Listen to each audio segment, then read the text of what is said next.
We're going to play a short mashup of some clips from Flint.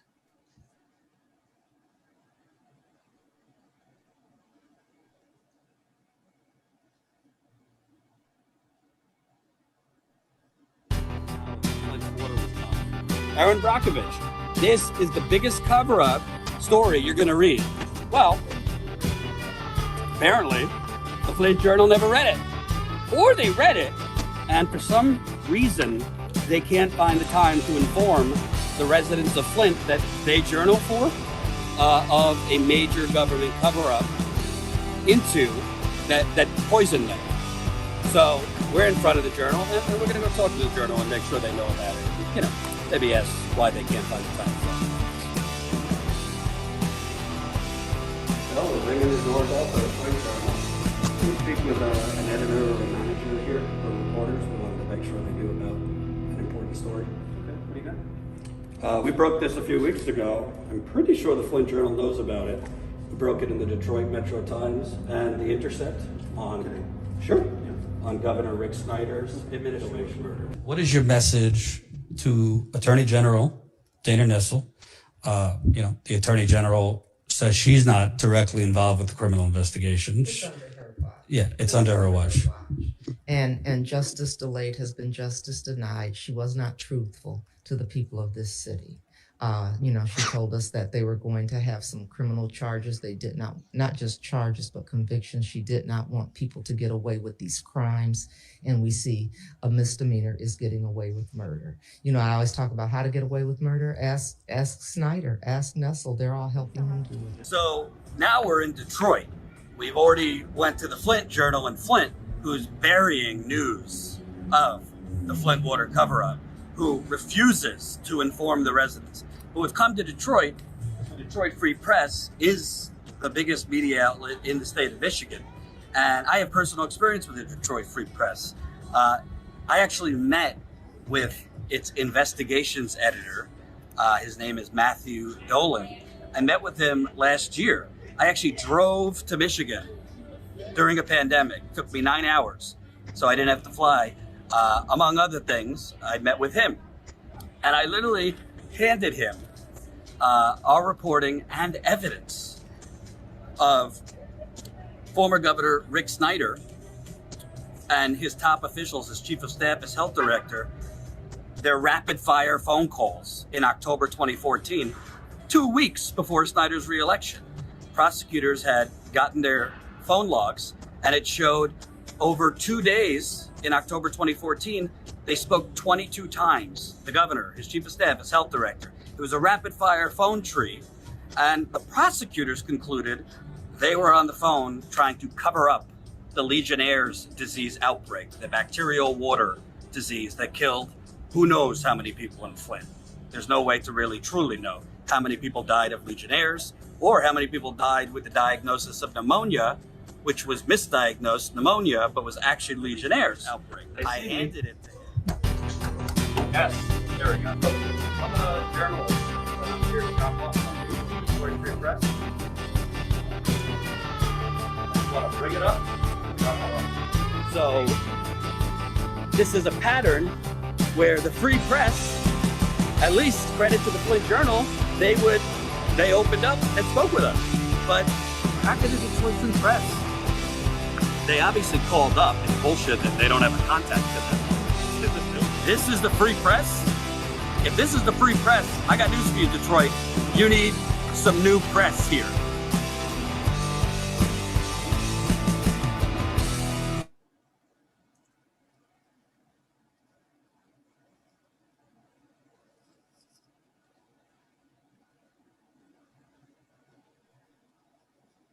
Sorry. Hi, everybody. Welcome to RP Live. This is our monthly informal webinar series. Anybody who's new to Real Progressives, we actually have two organizations, Real Progressives and Real Progress in Action. We are mainly committed to teaching modern monetary theory. If you don't know anything about it, if you haven't heard about it, you will soon. It is the most important information out there. Please visit our website, realprogressives.org. There's lots of information about modern monetary theory and everything else. We have a couple of great podcasts, Macro and Cheese, which Jordan has actually been on a few times, and the new Untouchables, the Pecora Files, which is really important podcast and video series about the corruption and elite control fraud at the highest levels of the banking business. We have video shows, the Luke Parcher Show, the Up and Up with Jody Newell, MMT Mondays. I feel like I'm missing one, but anyway, welcome. I'm going to turn this over to Kami John to introduce our guests. Thank you, Virginia. Our guests tonight need no introduction, but I will kind of let them introduce themselves. I just want to say real quick, I've been following Jordan since his TYT days, and he's the real deal. It's a real treat for me. And true story, I met Jenn out in DC covering the Medicare for All March. So we chewed some of the same investigative journalism dirt out there. So, and she's even cooler than advertised in person. So, yeah, I'll turn it over to you guys, but real quick, you guys know the drill. Chat in the chat thread. If you have a question, we'll try to get to as many questions at the end as we can. Put those in the Q&A tab. And if you want to ask your question live, be ready to unmute and we'll call on you. You have to unmute yourself. If you do not want to ask it live, put a little something in there, say read for me or something, and we'll figure it out. So without further ado, Jenn and Jordan, the floor is yours. Thank you. How many hours you got? No. They did say, like, you talk as long as you want. And I said, that's not a good thing to tell Jordan. Right. We'll be here all night. Yeah, so Jenn and I co-founded and launched Status Coup in 2018. I was with the Young Turks before that. Jenn had done kind of digital marketing and some journalism before that.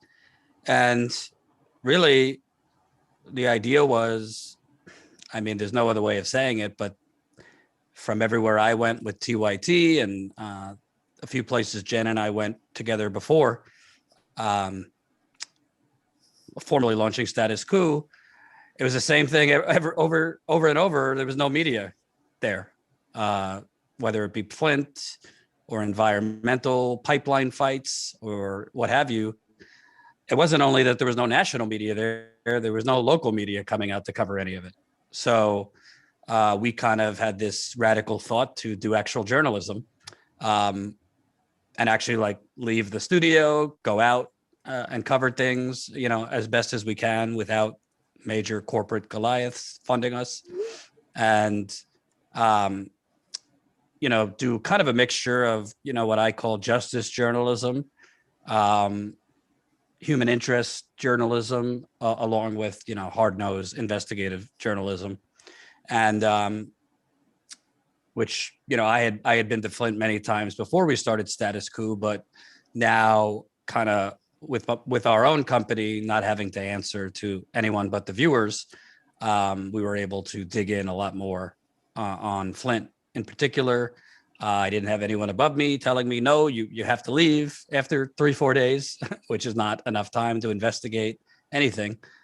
So, Jen and I in 2018, I'll let you kind of start this, Jen. We had a very radical idea, and that was to actually leave the studio and start knocking on doors. Yeah, so we shared this journalistic vision. As Jordan said, my background is in copywriting. I did some ghostwriting, fiction and nonfiction, and then digital marketing. But my dream, and I think where my skill set is investigation, research, and journalism. And in, knowing Jordan and talking with Jordan, we had this vision for Status Coup and for what journalism is supposed to be. And so here we are. It's not been an easy road by any means, but we are truly doing the sort of journalism that we think is important to do. And that's not really done. And so when Jordan's talking about literally knocking on doors, one of the first things we did as Status Coup was go back to Flint. And we were talking to an older gentleman in Flint, and Jordan was looking at some of his papers about, the water lead testing, and something just didn't seem right. Something didn't seem right with the way his lead numbers were presenting. And so in asking questions of this gentleman, we determined that the water sampling for Flint was being done incorrectly. And so that one person led us to want to know what is actually going on with the water testing in Flint. Are they doing it correctly? Are there shenanigans going on here? And we ended up knocking on around 500 doors. And without getting into the thick of it, some of the homes that were on the program that Flint used to determine, or the testing was determined if the water was safe or not, or if the numbers were improving or not, we found that testing was done incorrectly. So essentially they were letting the water run. Yeah, manipulated. Manipulated. So flushing the lead out and putting those numbers on. So we literally knocked on 500 doors in Flint, speaking to people. We actually have a little documentary that we put together based on that. But since then, we've done multiple investigative stories on Flint through very important documents that nobody else has. And so we focused on that. Our motto is giving the microphone back to the people. And we didn't want to just sit in a studio. I mean, no shade thrown. I think that is, to those journalists, reporters, commentators, activists, whatever, who do studio work and commentary, but we felt like there was a hole. There was something missing in journalists still going out, still investigating, still speaking to everyday people and getting out there. So we do road trips where we'll go on reporting road trips and talk to everyday people about evictions or houselessness or whatever issues are happening to real people. Yeah, and I will throw some shade at some of those people, but most of them are good. I definitely we want to kind of take you through story by story and what happened, but I also, obviously we want to talk about, frankly, the media has helped cover this up, which begs the question, what else is the media helping government officials and corporations cover up? So the story that Jen was just describing, where, this is not pleasant. We were knocking on doors in like really, really dead of summer. It was scorching hot.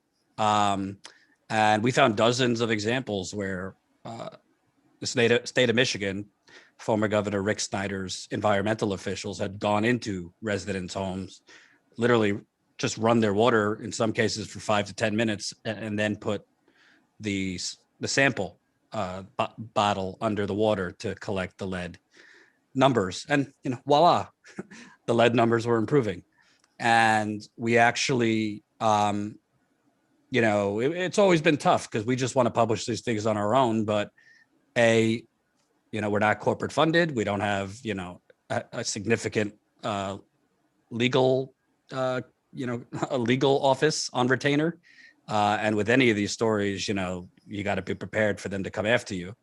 And also just more eyeballs would obviously be gotten with trying to get these stories out with larger outlets. So we actually, Newsweek had said yes. We actually showed up at Newsweek's office, literally on Wall Street, like walking in, I was sick to my stomach. So was Jenn. Very opulent. Jenn had like created literally like a binder with folders because it was a complicated story, but to break it down, for editors who are lazy and haven't been paying attention to this, and they signed on to it. And then I believe it was like a day or two before it was supposed to be published, we actually had gone to Flint. Newsweek didn't pay for any of this, but we actually had gone to Flint with the expectation this thing's going to get published. We want to be on the ground to elevate it. And they killed it. I think it was a day before, citing, we didn't, this wasn't enough data, not enough evidence. I replied with a pretty scorched earth response saying, when's the last time you at Newsweek or any journalist has knocked on 5 doors, let alone 500? You're telling me on the record responses from dozens of residents that the state came into their home and run the water, or the state told them to run the water themselves, or here's several instances of paperwork that we showed. I mean, one example, this resident had 11,000 parts per billion of lead. The EPA limit is 15. He had 11,000 in one testing round. And then a week later, he had 12, like very manipulated. So long story short, this was the first experience we had with a mainstream news outlet killing it for, honestly, we're not sure, you get to this pattern where you start to think, yeah, maybe they're killing it for other reasons. Maybe government officials are, stepping in to stop them. Maybe, there's some advertiser pressures not to go to this length. And there's always a line in media that they'll go to. And maybe, they didn't want to go past that. So Newsweek killed it. We decided to self-publish it. And, like all these stories, we got decent traction. Unfortunately, we had to publish it right around the midterm elections of 2018. So obviously all the focus was on that. But, we got Congressman Ro Khanna tweeted about it. Then Congresswoman Tulsi Gabbard, Erin Brockovich called it a crime and that the testing should be thrown out. Several others, Alyssa Milano, the actor, Susan Sarandon, it got a lot of response, but silence from Flint's congressman, silence from Flint's mayor, silence from Michigan senators, silence of the Lambs from the Democratic Party. Obviously, the Republican Party wasn't going to say anything. And I think the importance of what we broke is that there's this, and I don't think anybody means anything malicious by it, but, for example, Reuters did a story a couple of years ago citing 3,000 cities that have higher lead levels than Flint, which kind of created this talking point that, it's not just Flint. Well, of course, it's not just Flint. I mean, if we could go everywhere, we would. But Reuters, like pretty much every news outlet, just kind of, without any scrutiny, without any actual investigation, they just took the numbers that were being fed to them by the state of Michigan, who, by the way, this is the governor who was involved with poisoning these people. So you're going to just trust the numbers his administration is putting out. So anyway, the truth is the testing, as we showed, was manipulated. And to this day, we don't know the true lead levels in Flint. And it never made sense from an engineering point of view that these lead levels could go dramatically down, because 7.5 years later, they have not replaced all the pipes. They've only replaced, there's 3 different pipes they need to change. One is the service lines, which are from the curb into your home. They've replace about 80 to 90% of those, not all of them. The pipes in your home, interior plumbing, which has been damaged, and there's a lot of corrosion because of this basic acid water that was coming through. That hasn't been touched at all. And then there's the main pipes underneath the street that also haven't been touched. So the point is, Newsweek, and this, you will see a pattern, buried that story. It would have been a big, regardless of what I think about most corporate media, if it would have been published in Newsweek, we'd probably be having a different conversation right now. So that was that first story. Jen, if I left anything out on that. Yeah, I'll just say, in addition, so what Newsweek did also was they put us with an inexperienced, fresh out of college writer. And that's something that Idiot. I mean, yeah. So that's okay. I mean, that's something we understand can happen if we go, if we want like the legal protection of a bigger outlet, et cetera. It's something we are going to have to deal with sometimes, where the outlet will want someone of their own on the byline too. So that's fine. But they put it in the hands of someone who was inexperienced. So on top of them not really understanding or taking the time to fully get the story, and I'm speaking of the editor, they put it all on the shoulders of this inexperienced writer who just couldn't get a grasp on it. And so in trying to like guide this along and make it happen and do what we could to get it out, because it's Newsweek. And again, we're definitely not fans of the mainstream media, but if we can use them for our purposes and get a wider audience, that's what we're going to do. So yeah, but then of course, as Jordan said, they killed it. And we, as we'll get into, that's not the only time that this has happened with these major outlets. And so, and this is a longer thread that will weave through all of this, but there seems to be a complicity of silence. Yeah, that outlets, local media, national media, if they do agree to cover something to do with Flint, something that we found, something that we've investigated, they often end up, oh, wait, never mind. We can't do that. We're going to kill the story. So, yeah. And I think we should move backwards for a second, because I think it's important to note what actually Flint water crisis was, because the media has not told you the truth about it, because it might give you clues to why the media won't touch it now. Essentially, I mean, Flint's one of many. You had a Republican governor that wanted to privatize the hell out of the state of Michigan, privatize education, privatize garbage, privatize water. So Snyder came in 2011, a Republican. His whole spiel was he's some economic wizard because he was the founder of Packard Bell or some computer company. HP. Gateway. I think. And by the way, there's some criminality involved with his actions at Gateway, but I digress. And he basically wanted to present himself as somebody who could save Detroit, who was bankrupt, and save Flint, which was near bankruptcy, and take these cities out of financial strain. So he appointed unelected emergency managers, let's just call them like little kings, to go in, take away the power from the elected mayor, the elected city council, and basically these emergency managers were just proxies for Governor Snyder. They were just doing what Governor Snyder wanted. So the exact, the media rants about, oh, Russia and our democracy. No. Our democracy was already tossed out the window a long, long time ago, having nothing to do with Russia or anyone else. So Snyder wanted to privatize the water. Then you had local officials in Genesee County, where Flint is part of. Some Flint officials, along with Snyder, they said, well, let's use the fact that the Detroit water pipeline, Flint had gotten its water from Detroit for 50 years without a major water poisoning. Let's use the fact that the rates keep going up as an excuse to create a privatized water system. So what they did was essentially propose a totally unnecessary water pipeline to duplicate the Detroit water pipeline, The Detroit water pipeline was the third largest water utility in America. It was very big. And the pipeline was literally going to go on the same exact path. The proposed pipeline was going to go on the same exact path as the Detroit water pipeline.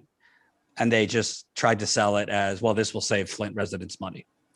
And to do this, the problem was somebody's got to pay for the construction of a massive $220 million pipeline. The county that Flint is part of was going to be the chief owner, but they couldn't pay for the whole thing. So they had to find a way to get Flint as one of the financiers of the pipeline. But in 2014, Flint was basically broke. It had reached its debt limit. You want to talk about MMT? They had reached their debt limit. Whatever, you could say, well, the government can print money, but on the local level, I don't think it's as simple as that. So Flint was actually legally not allowed to borrow more money, but they literally created Governor Snyder's administration, along with local officials. They basically they issued bond fraud. They committed bond fraud, and they created a fake environmental emergency. There's this like totally unrelated lime sludge lagoon that had a buildup of sludge that only would cost, I think, like a couple $1,000s to fix. But inside that emergency order to clean that up, they snuck in Flint borrowing $100 million to join this totally unnecessary privatized water pipeline. So I tell you all that because guess who wrote those bonds? Wells Fargo wrote those bonds. JP Morgan wrote those bonds. So Wall Street, very wealthy investors bought those bonds. And we could get into it later, but that financial fraud was basically the dark underbelly of the Flint water crisis, because while this new pipeline was being constructed, this fraudulent deal also mandated that Flint use the Flint River, which had been, General Motors had been dumping its waste in there for 100 years. Other industrial polluters had been dumping in. I mean, the first time I got to Flint, the river looks green. So, you ask a Flint resident, no, it was not safe to get drinking water from the Flint River. They also didn't add the proper chemicals when they switched to the Flint River to make sure lead wouldn't leach off the pipes. But the bottom line is this was privatization, a financial fraud that led to people dying, and people are still slowly dying. Every time we go back, more and more people are sicker and sicker and dying. So I wonder why the media wouldn't cover certain things. If, major banks that also have financial ties to a lot of media owners and media advertisers. So that was the first. I just wanted to make sure everybody knew the background. So we already addressed the first story where Newsweek killed that. So then, Jen, it was like early Christmas. I think before we move on, I want to make very clear, and you've already said this, but I just want to emphasize it because a lot of people don't realize the water in Flint is still not okay. And on top of that, it can take 5 years or so. And this is year 7. April 25th, we passed the 7th anniversary of the water switch, the deadly water switch. So it can take 5 years for the full effects of lead to start to show up. So when we talk about the fact that when we go back to Flint, people we've now known for years are sicker and sicker and sicker. Children who used to know their ABCs have forgotten them, counting have forgotten them, regression in walking. People are getting cancer. People are physically weak. People are having rashes all over the place. So when we say that the water crisis is by no means over, we really mean it. And it's multifaceted because the water is still not okay. Plus, it takes a while for the full effects of what the government, what Rick Snyder and his friends did to these people. It's something that's going to show up for the rest of the the rest of their lives. The residents of Flint are going to have to deal with this, and thinking of all the children, and it is just getting worse. People who used to be out there actively protesting all the time, constantly, were fiery, still are fiery in spirit, but now we have to interview them from bed because they no longer have the strength. So I just wanted to paint that picture too. Yeah. And I don't know if you guys have the video or how you cut it, but we had sent you a video of us interviewing residents who still have rashes on their arms from the water. One woman we spoke to literally had a tracheotomy because 6 months after the water switched, and she was drinking the water after it switched, her throat started to hurt, and then it led to severe throat cancer. So they had to do a tracheotomy.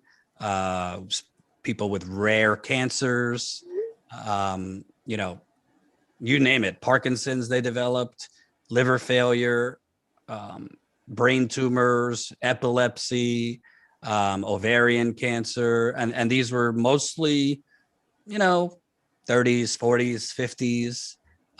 Most of them didn't have any family history of any of these illnesses. Mind you, they did not actually they didn't have a registry to follow people's health problems. And just anecdotally, when Jen and I were knocking on those 500 doors, we would ask somebody who opens the door, "Oh, do you know if this person still lives there?" Because we had a list that we were following on where to go. "Oh, they just died." Like, you're talking 40-year-olds, 50-year-olds. Like, this was happening every part of Flint we went to.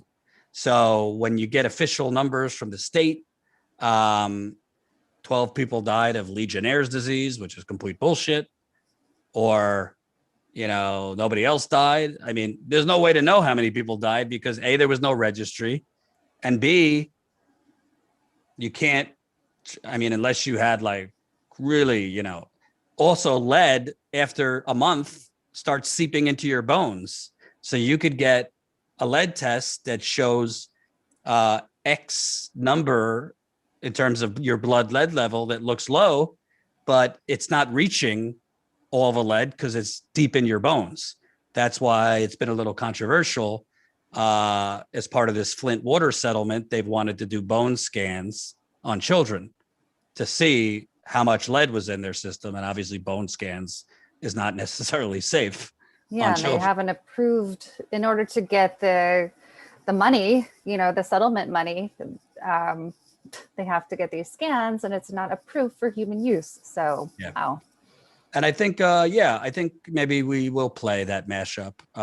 It's 12 minutes, so we might not, maybe we'll tell you to come out of it at a certain point. But it's better for you to just hear from the residents and see what they're dealing with. This wasn't 7 years ago, what you're about to see. This was 2 weeks ago. If you could play that. As we have broke many stories on, that poisoning was covered up. The former governor, his administration, was well aware that they were drinking poisoned water and stopped them from knowing about it for over a year and a half. Then you have the cover-up, after the cover-up, as we just recently broke, that the former governor's top officials, their phones were mysteriously erased, their messages were mysteriously gone, and the governor himself refused to cooperate with prosecutors for several years. Actually, I think the entire United States needs to wake up and realize that the Democrats are basically Republicans. They're all the same ilk. We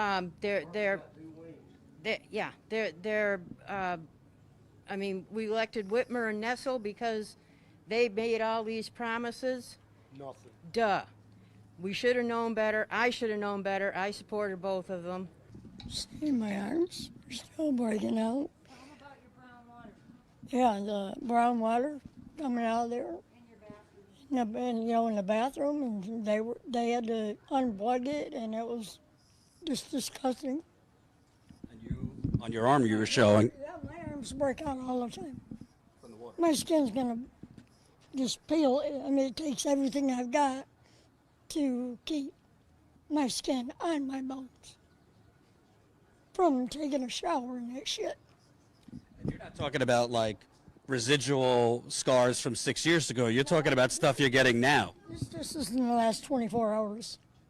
My hair is falling out all over again, just like in 14. I mean, I've got, what, 3 freaking gallons of hair? My clothes are growing and I'm not. Yeah, and holes ate right through them. I mean, the pipe last spring that Wayne County replaced, a little piece of it, that nobody was even using it. It started leaking. When he took it out of there, you can't see through it at all. It's that corroded over. But yeah, my youngest daughter suffers from memory loss. She can't remember things so when schooling is very big issue for her. And then Declan, he has a hard time emotionally and keeping his just trying to stay calm. He's not a bad kid. He just can't stay calm. He has these outbursts of like emotions and kind of like can't handle that, a regular, like you can't have that right now. You can have it later, and then all this other deny. You can't help but think that they're trying to get away with downright murder, not attempted manslaughter, or manslaughter. It seems like murder. It does not seem like they accidentally did this. It seems like an MO that they have taken across the nation to certain cities that are older and forget to add the anti-corrosive chemical and go, oops. It's been 8 years, man. It's been 8 fucking years. I can't take it. I'm not going nowhere. I told them that. I'm losing my houses now. My health has gone to hell. And if I die because of this, I'm dead. I'm dead. But someone's got to speak it up. I mean, I don't know, man. I don't know. When they started to show the city side and the state side of what was going on with the water pipes in Flint, they didn't show the service line coming from the curb to the house. They didn't show the lines inside the house that were lead. They didn't show any of that. They showed pipes that they dug up from the street when a pipe had broke, and it showed in there how it was so corroded down that a hole as big as a little finger was all that was letting the water come through. And when they put that city water, the river water in, the chemicals in the river water were so caustic that it ate all of that stuff away from the lines that are still under the street. Also, you have a mayor, Sheldon Neely, who has said the water is safe to drink. He cites the state of Michigan's numbers. They don't point out that we broke a couple years ago that Governor Snyder's administration cheated on the water testing blatantly. They went around and they literally were running people's water, not the night before, the day of, right before taking lead and copper samples, completely against federal drinking water regulations. And what do you know? When you run the water right before taking a sample, you flush out a lot of lead, copper, and other things. We got tested like that. They come in and said, hey, this is how you do it. We didn't know any better. Serious. And I was with Mark Edwards and doing all this stuff. I didn't know any better. You guys got to run the water. We'll run the water. We'll call it good. But after they changed the rule, saying you cannot flush the water, you cannot run the water for 6 hours before you test, they were still, MDEQ was still going around going in and testing people's water when they're not supposed to, and telling the residents to flush the water for 2 or 3 minutes before you put your jar underneath it. They have a machine there that our donations paid for, and it tests for everything on the periodic table plus a bunch of chemicals.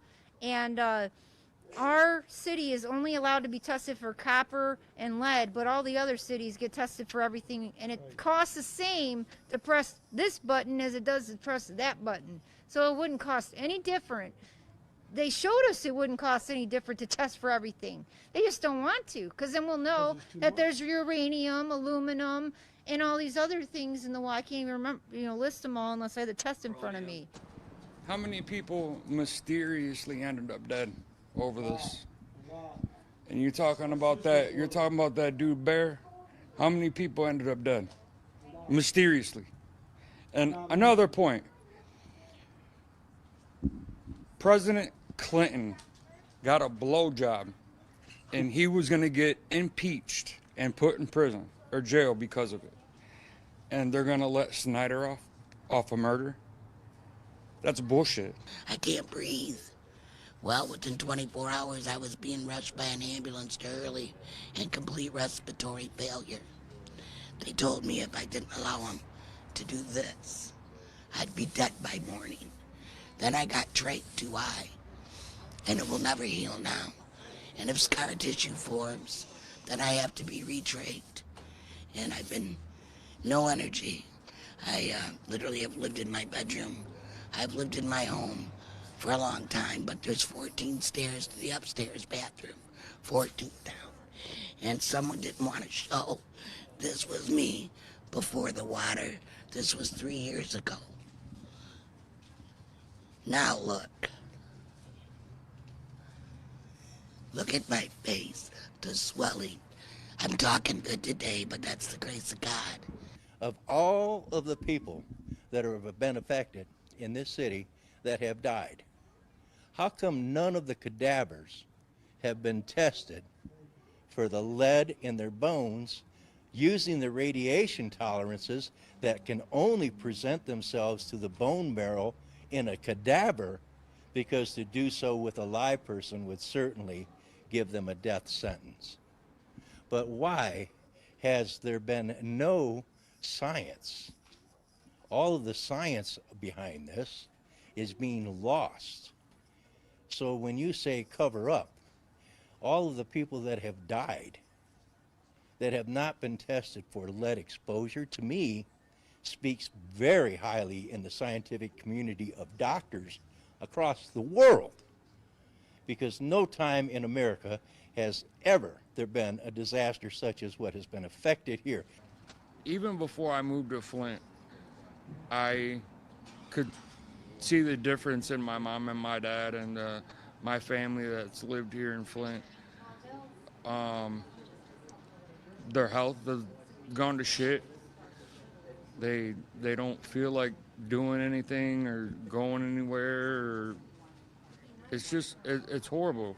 You guys are out there and you guys are getting drip fed a line of bullshit from these top-notch news agencies, and you guys don't really know what's going on. It's in our hearts, it's in our bones, it's in our teeth. Teeth are shattering, I mean, if it wasn't COVID and I'm immune compromised, I would show you guys. But here's the thing. I asked in 2016 about the blood donations.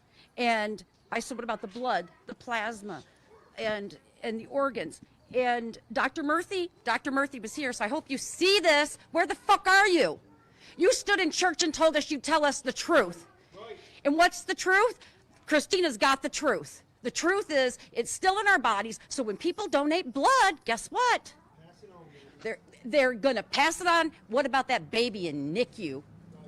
Maybe it'll be yours, Murthy, because that's what you're doing to my family. And the other part of it is, Eden Wells, baby, you knew too. Here it is. You knew, you damn well knew. Wipe your fucking phone all you want. Wipe it, bitch. Because we've got email. And you knew about this, and Murthy, you knew, and you didn't do shit. It's in our bones, and when it leaches out, then we're sick again. Then our hair falls out. We have no eyelashes. Our teeth are shattering. Our people have died from liver cancer. I had one of the rarest forms of cancer, breast cancer, that anybody's ever seen. 43 years, Dr. McHale, the head surgeon at Hurley, had never seen it. I damn near died, people, okay? So this is crap. We're sick. We're dying. We have no Medicare for all, and we should. And so, Nestle, I'm sure you're going to see it, girl. You better get your team on Eden Wells, because I've already messaged you. Why isn't the media, the whole United States, isn't there somebody out there besides you? Isn't there enough people dying for a political gain, not from us. We are dying. You guys are next. Why don't you stand up, man? Stand up. I'm serious. This is ridiculous. Tell them, not me. Well, I am. I'm telling them right now, people, you need to stand up. So this is what has been declared over, by the way. This is what has been declared over by a multi-billion-dollar PR campaign to feed bullshit numbers, to pay off scientists. That's a whole nother discussion. There are scientists that found extremely high lead levels. Then they got significant amount of money through grants from the EPA, from the state of Michigan, and all of a sudden their tests are significantly lower. But I want to touch on, Jen, what he said at the end. I'm from New York. Jen is from Maryland. I've been there 18 times. What are you at, 9 or 10? 9, I think. Literally, you know how simple it would be for the Detroit Free Press, the Flint Journal, the hometown paper, the Detroit News, to just do what we did and tell some residents to meet you somewhere, put a microphone in front of them, and actually show what's actually happening. Not only would it be simple, besides it being the right thing to do, I mean, this is the story of a lifetime. If you're an actual journalist, you got corruption, people dying, cover-ups, race. I don't call it environmental racism. It's just racism. They wouldn't have done this to a wealthy white city. I mean, there's so many different layers here, but the media won't cover it. The media continues just to basically rewrite press releases and just regurgitate what they're told by the state of Michigan or the EPA or whatever. And at the end of the day, you know, I flipped out on Twitter the other day because Andrea Mitchell, that bastion of journalism, had the audacity. She was on the verge of tears. Mrs. Greenspan, right? Right. On the verge of tears about, you know, the Afghan women. You know, I don't want to minimize it. Obviously, you know, I'm not minimizing that there's a lot of people in Afghanistan and Yemen and Pakistan and Somalia who are in grave threat and oppression. But she said, tearing up, mind you, don't we have a moral responsibility to these people to do what we told them we were going to do? When's the last fucking time you heard Andrea Mitchell, Rachel Maddow, Wolf Blitzer, any of these people talk about the moral responsibility to Flint or deploy their significantly more resources than we have to actually investigate it? So moving on, Jen. Yeah, and I just want to, I have the same thought, you know, while I was watching Jake Tapper, and for once in his life, Jake Tapper was actually pointing out some of the things that Biden has done wrong, you know, related to Afghanistan. Of course, I think, you know, all progressives agree that leaving Afghanistan was the right thing. So for Jake Tapper to get upset about something, of course, it's like something like this. Obviously, it is devastating what's happening to the women, and it is our fault because they were there for 20 years, and that's a whole other discussion. But where is Jake Tapper's outrage at Biden for not doing anything about Flint? Like, Biden will bring up Flint when he talks about infrastructure bills, but he won't do anything about Flint because it's fixed, because it's better. Where's Andrea Mitchell, Mrs. Greenspan's outrage about what's going on in Flint? Where's Rachel Maddow, who went there and did a town hall and still gets hailed as a Flint hero, not by Flint people, but by MSNBC watchers? Barack Obama, who's having a fucking, Marie Antoinette party in Martha's Vineyard, who went to Flint, pretended to drink the water. Ugh, it's disgusting. Not even, it's kind of dubious that he even drank the water there and declared it fine.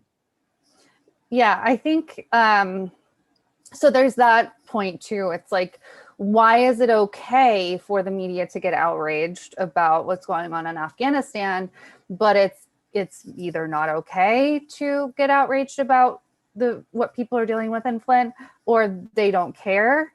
I don't think it's that they don't know, because we've spent thousands making sure that they know, in the form of releasing press releases through the AP wire about our reporting. So it's not that they don't know, they do know. So it's something else. And I also want to point out from that video, it's obviously it's hard for us to watch. It's devastating to be there. Obviously, being one of the people who are dealing with this, the Flint residents, they are the top concern. But speaking as a person with a heart, it's devastating. We have known these people for years in a lot of cases, a lot of those folks. And if you watch interviews that we have up from years ago with the same people, you can see the decline in body, spirit, mind, drive. It's devastating. I don't know how a politician, a journalist, a human being in general can watch that and not want to do everything they can to help those people. And I'll never understand. I mean, we'll get more into the fact that we literally canvassed with printed out copies of our story to local media to try to make them care, including the people who, journalists and outlets who live in Michigan or Detroit or Flint and see with their own eyes every single day what's actually happening, and they won't report it. I don't understand. I do not understand how you can be a journalist, or again, simply a human, and be able to do something about this in the form of reporting or making a change as a politician or whatever, and doing nothing after seeing how people are suffering. Yeah, so I think we'll just speed through two other things, and then, whatever you guys want to do, Q&A. So we went through knocking on those doors, finding that they basically, after poisoning the people, then cheated and manipulated the testing to pretend it was fine now. So, it's almost like punching somebody in the face repeatedly to the point they're bleeding. And then when the cameras look away, just get the blood off, So one of the women in that video, Christina Murphy, she had a mask over her face. She was talking about her daughter whose memory has been damaged, her son who has some kind of behavioral problems. We, in 2019, because again, all these trips you take, which are very expensive, by the way, as real progressives knows, it's not cheap to try without corporate money or any fat cat money to try and fund a company yourself. The bar for us is much higher than anyone else because we have traveling costs, which are a lot. So because we've gone so many times, we've built a lot of sources, residents and other sources that obviously I won't get into. And, I was hearing that Governor Snyder's basically his henchmen, think like if you're a mob boss, like the consigliere, known in Michigan as Snyder's fixer. He was going around Flint targeting the sickest residents who happened to be getting media coverage for screaming at town halls or anything else. And he went and tried to pay them off. This is the governor's top official, right? Fixer. That woman, the governor's top advisor, Richard Baird, showed up in her living room with her husband and her there with a state trooper next to him and a former Army colonel, and said, the husband was really, really sick, seizures, really bad, slowly dying. He got a lot of media attention because he flew off the handle at a town hall in Flint. He said, we're gonna put you on a pilot program.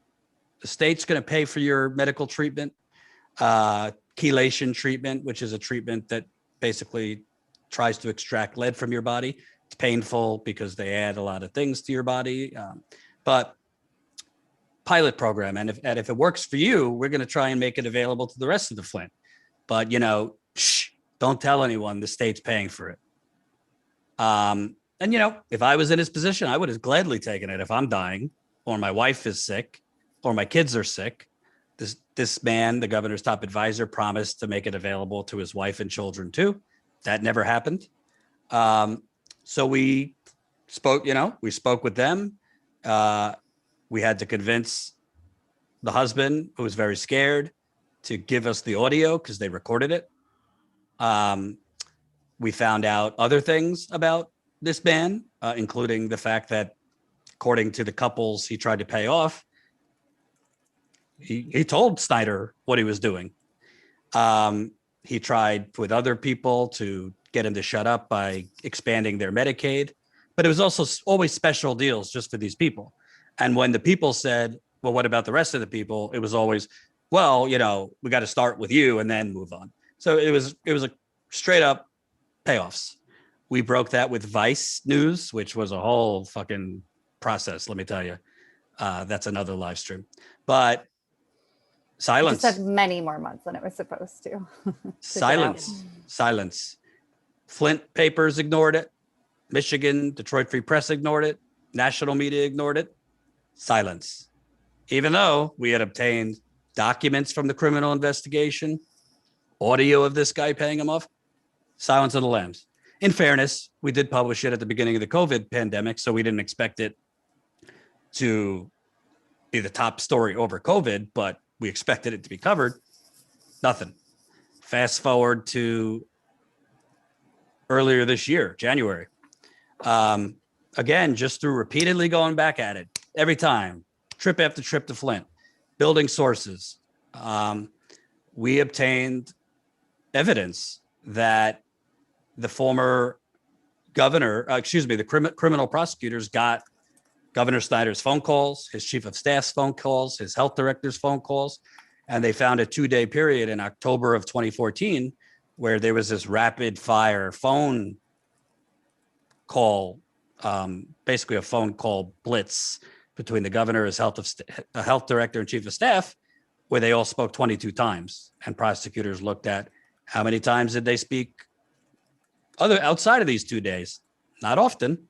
And it just so happened these 2 days that they were on the phone 22 times, it was the same week that Snyder's environmental department and health department were going back and forth about the deadly Legionnaire's disease, which is a waterborne bacteria that, because of the water switch and the lack of them adding the proper chemicals, bacteria formed in the water that killed a lot of people.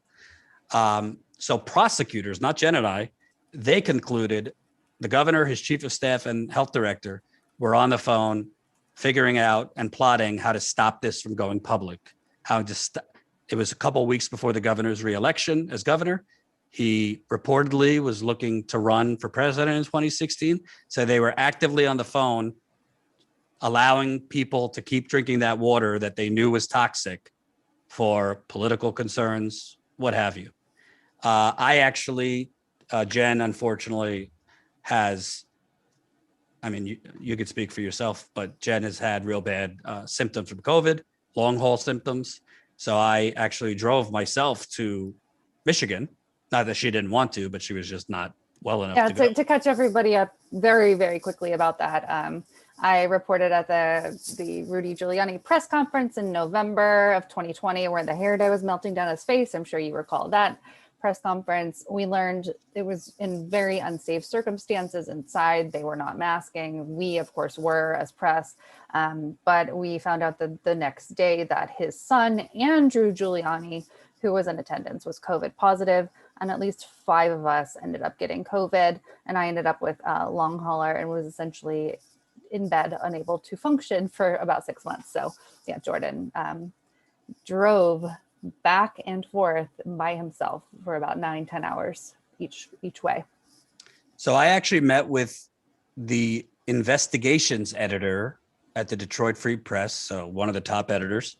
It wasn't the only reason I went to Michigan, but I tried to pack that in.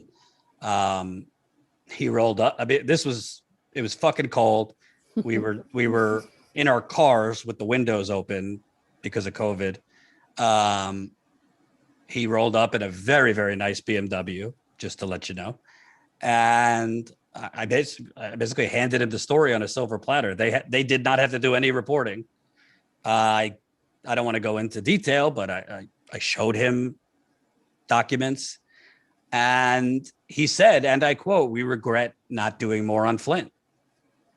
Well, I said, great. Well, let's do it. You could even throw one of your reporters' names on it with us. So if they all want to steal the credit, this has never been about my ego or Jen's ego. It's just about justice for Flint. So he basically got into this, criminal prosecutorial language, like, well, it's kind of anecdotal. We don't know what they were talking about on the phone calls. I said, with all due respect, we're not criminal prosecutors. We don't have to prove something beyond a reasonable doubt. And I have documents that the criminal fucking prosecutors, the head of the investigation, said they were covering up Legionnaires. That's not a blinking red light story to you? And by the way, we found other things in that story besides Snyder's phone calls that indicated he knew about the deadly Legionnaire's disease in October 2014, 16 months earlier than he testified under oath to Congress. He told Congress, I didn't know about it until January 2016. We found evidence he knew about it in October 2014. We depart. 3 days later, the editor gets back to me. Oh, we think you have great reporting here, this and that, but yeah, we just can't invest in it at this time. We can't invest in it at this time. Mind you, I found out they have 6 reporters just on their investigations team. God knows what they're investigating. So, we published it with The Intercept, who we appreciate. I mean, literally, Ryan Grimm gets a lot of shit. I showed him it. It took him, it was like 5 minutes. He was like, wait a minute, did Detroit Free Press passed on this? Like, he got it. So again, going to the motives of these media companies, why are they really burying these things? Why are they really ignoring it?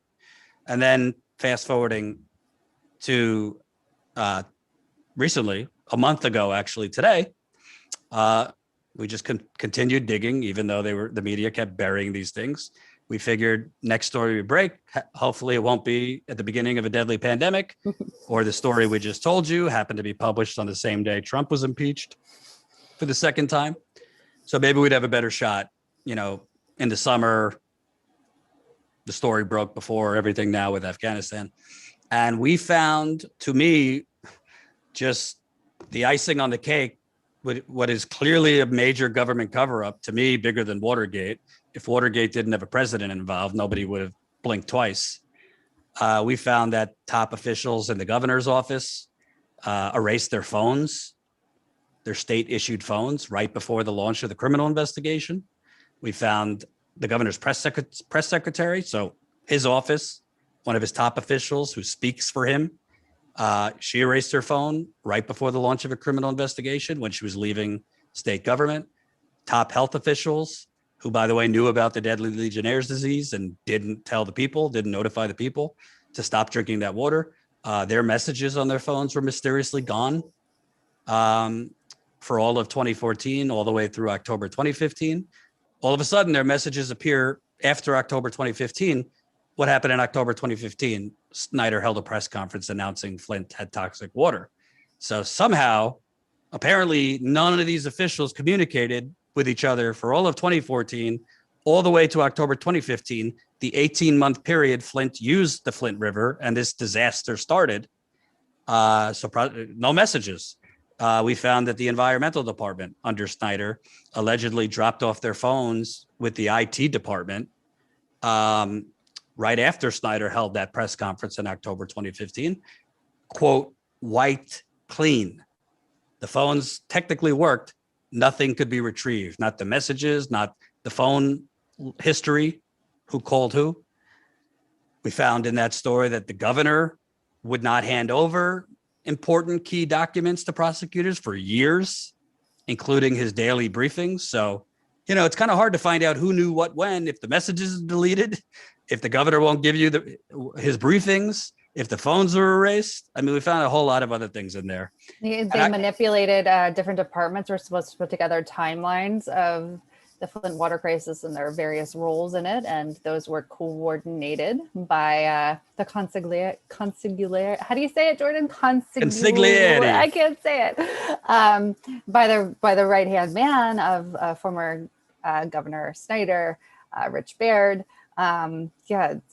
Tons of stuff withheld, things seemingly manipulated. It's bad stuff. Yeah, Baird, the governor's right-hand man, was literally obstructing justice. He approached state officials in Snyder's administration right before they were about to sit for interviews with criminal prosecutors, and basically tried to get them to lie.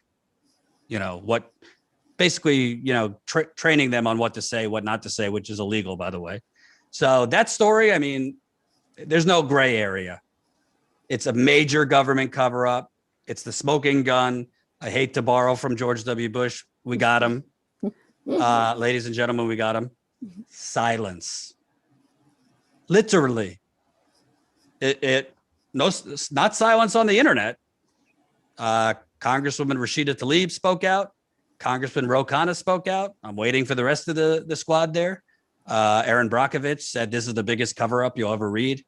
Susan Sarandon tweeted about it. Marianne Williamson, actor Mark Ruffalo, Michael Moore just had me on his podcast.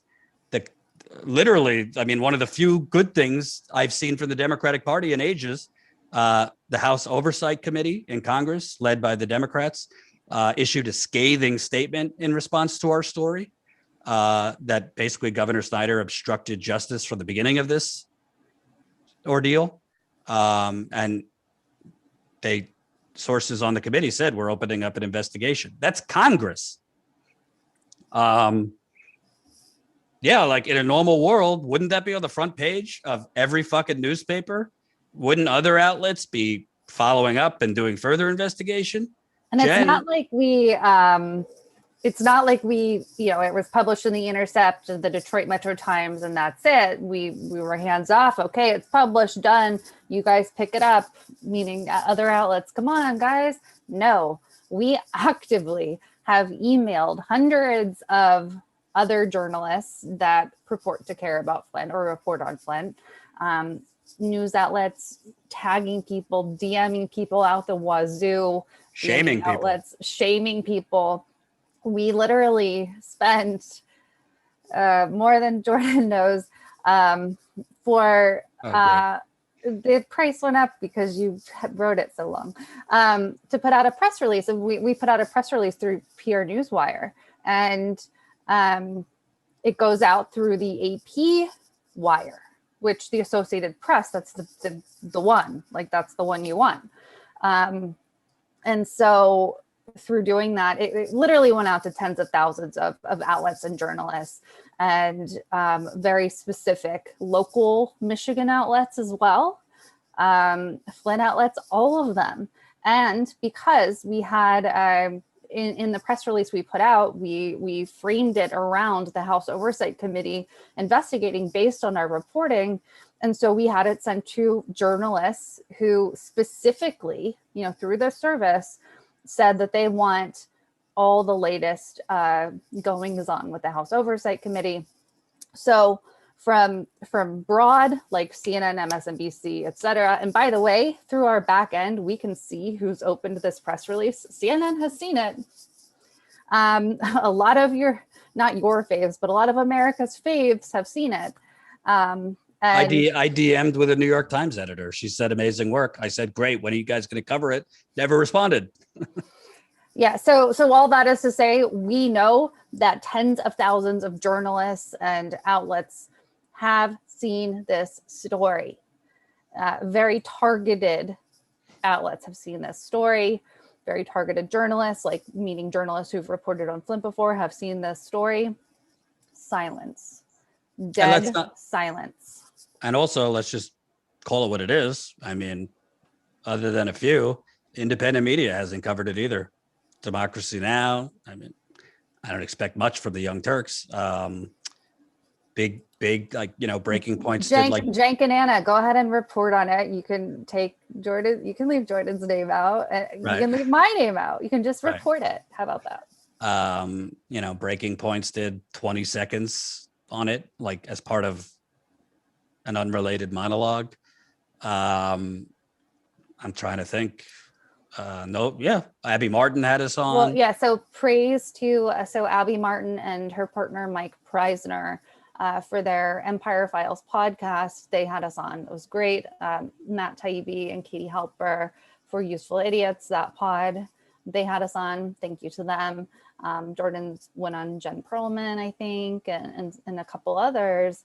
Michael Moore was major. Absolutely major and a very important to get the word out. But it's like there's a lot of lefty and independent media out there. Why aren't you guys covering this? Why are you guys just like involved in the cafeteria food fight and not reporting on Flint? People are dying. And by the way, like, simply put, just remove Flint from the equation. We broke the biggest government cover-up of the 21st century. I don't say that to brag. It is. I mean, can you name something this multi-layered? Governor, environmental department, health department. Frankly, we haven't even gotten into the Michigan Attorney General's office. And frankly, corruption there. The media seemingly in on it. Honestly, now the cover-up of the cover-up, because that's what we're dealing with, a cover-up of the cover-up. People died. We don't know how many people died. Watergate didn't kill anyone. So yeah, we're human. I mean, I'm not going to lie. I'm very frustrated. I'm very pissed off on behalf of those people that you saw. I'm upset on behalf of those people. And before we go to Q&A, I'll just tell you simply, one of the people we interviewed that wasn't in that video, her name's Ariana Hawk. Her son was on the cover of Time magazine in 2016. I'm sure you guys all know, you've seen it if you know. Yeah. Rashes all very over his body. famous. Yeah, rashes all over his body. That was her son. So I met with her for an interview because shockingly, her children's blood lead levels from 2015, 2016, the health department can't find it. And they're part of the major Flint water settlements. So they need that data to show harm, but it's just gone. And it's not just gone for them, other people too. But she got really angry before our interview. Why? She was learning for the first time of what we reported. Flint Journal hasn't reported it. The Detroit Free Press hasn't reported it. The local television stations, ABC, CBS, NBC in Flint, Fox Detroit, they haven't touched it. So how are people, whether it be Flint, name your city, name your country, how are they supposed to act, protest, demand anything if they have no fucking clue what's going on, if they have no clue who knew what when? So with that, we take we should say we printed out a packet while we were in Flint, and it contained the AP press release that talked about the House Oversight Committee. It contained bullet points on the very front, like when you submit a resume, right? You want to have the cover page that immediately captures people's attention, so they read the rest of it. So we had bullet points, bolded certain parts, had our contact info right up front, had a great headline right up front. Underneath it, we had the AP, the Associated Press page, and then the story attached. So it was this packet. So we literally printed copies of this packet, went to the Flint Journal, spoke to an editor who purported to care. He'd already seen the story, but he was like, "Oh, this is news to me," which is not the case. He didn't actually say that, but that was his demeanor. And then later on, the Detroit News, the Detroit Free Press, the mayor's office, Mayor Sheldon Neely, and Rep. Dan Kildee. And we physically took these packets of the story, so you can't miss it, printed out to their offices, and got it to no one. We tried. We got to some gatekeepers. We got to one direct editor, only because he didn't have any gatekeepers in his way, because it's just a satellite office now in Flint for the Flint Journal. But for the most part, it was, ivory towers with security guards. And so we would have to speak to the security guards to try to get this story of the people to those who could make a difference. So we've tried a lot of things to get this story out. We're not going to stop trying, and we're not going to stop reporting. We've got a slew of other Flint stories in the pipeline. Indeed. So happy to answer any questions. Oh, great. Thank you. We have Ganesh with a question. Ganesh, you can unmute yourself. Oops, wait a minute. Yeah, you can unmute yourself. Hi, I had posted a question. Thank you. I had learned about Flint through PBS Nova and Frontline stories that they had done. They'd done a couple of episodes. That's where I learned about Legionnaires' disease. So initially it was about lead, but then they did a follow-up and that talked about Legionnaires' disease. What's your take on that? Like, were they still just scratching the surface, or was that good episodes? And then follow-on was obviously saw about Flint on Fahrenheit 11/9 with Michael Moore talking about that and how President Obama sipped a little bit of water. But was that coverage good? I'm kind of curious between what my sources were. So my take on the Frontline piece, I'm grateful for the PBS Frontline investigation. And those that I've spoken to who live in Flint that spoke to the Frontline folks, they had okay things to say. My guess, or my sense, I guess is a better word. My sense is that the folks from Frontline who were actually there did care and did try. I'm grateful to them because it is really one of the only outlets anywhere near recently that has a national reach that has done anything. And to go against the official line of, 12 people died. So what, for those who don't know, Frontline found that it was more likely the case that over 100 died. Do you remember the exact number they cited, Jordan? 119. 119. They're saying died from Legionnaires, not from died. Legionnaires. Yes. So Legionnaires specifically, I believe we've already said it, but it's essentially, an overgrowth of Legionnaires bacteria was able to form because of the lack of corrosion control, and it just created an environment for that. And then Legionnaires can get through, and it can't be killed because there wasn't enough chlorine, there wasn't enough stuff that there needed to be, and it can mimic pneumonia. It can be much worse than pneumonia, and so some of those deaths were likely labeled pneumonia deaths, whatever. So what Frontline did was investigate and found that dramatically more people likely died from Legionella or Legionnaire's disease than was reported. What I will say is that I think the number is way higher than what PBS found. I also know, based on a source that we spoke to, that there were certain things that PBS found that they were basically told, get the hell out of town, don't talk about this, or else. And they appeared to have adhered to that. So I think it's good that PBS did that report. I hope that they stay on it and follow up. Yeah, I'll be a little more cynical, although I do appreciate PBS's report because, at least they covered it at all and investigated a little bit. I do know from multiple sources that they found a lot more and a lot worse that they did not include. I don't want to speak out of turn because I don't know this for a fact, but could have been for legal reasons, could have been access, who knows, but they found a lot more, including elements of the cover-up that they did not include in there. But even so, they did show that the governor's office knew a lot more than they let on, that they had people on talking about the governor's right-hand man, trying to basically not really pay him off, but silence him.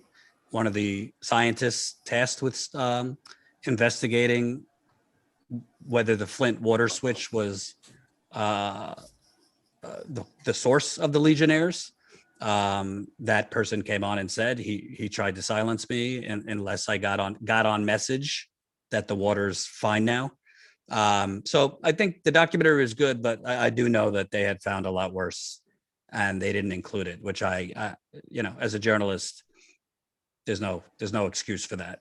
If you have the facts and the facts are the facts, not including that, and by the way, PBS, does have legal resources, not including that, to me is a disservice to Flint. Michael Moore, I think I'm going to be digging into what I know that they dropped. Right. And I think Michael Moore's done great podcasts, but I'll tell you what, he had me on the podcast in January for the story we broke then about the governor's phone calls with his chief of staff and health director. And he kind of said to me after, like, he was kind of exasperated. Like, why is the Democrats not doing anything about this? Why is the media not covering this? And I told him straight up, like, Michael, I don't want to lecture you, but like, the media is corrupt and the Democratic Party is corrupt. And I don't want to get into off-air conversations, but this last podcast I went on with him, he's starting to get it. I think. Yeah, I think it seems like he had a little bit of waking up to do, and in this world that he's done pretty well in media, Hollywood, whatever. When it really comes down to it, it's not team people. And so I think part of like you going on and telling him this, I think it is waking him up a bit. I think he has a good heart. I don't know him at all, but just from listening to Jordan's latest interview, that it was so great. You guys should really listen to it. I tell Jordan, I try not to make his head any bigger, but that was a fantastic interview. Definitely check it out. Rumble. Yeah.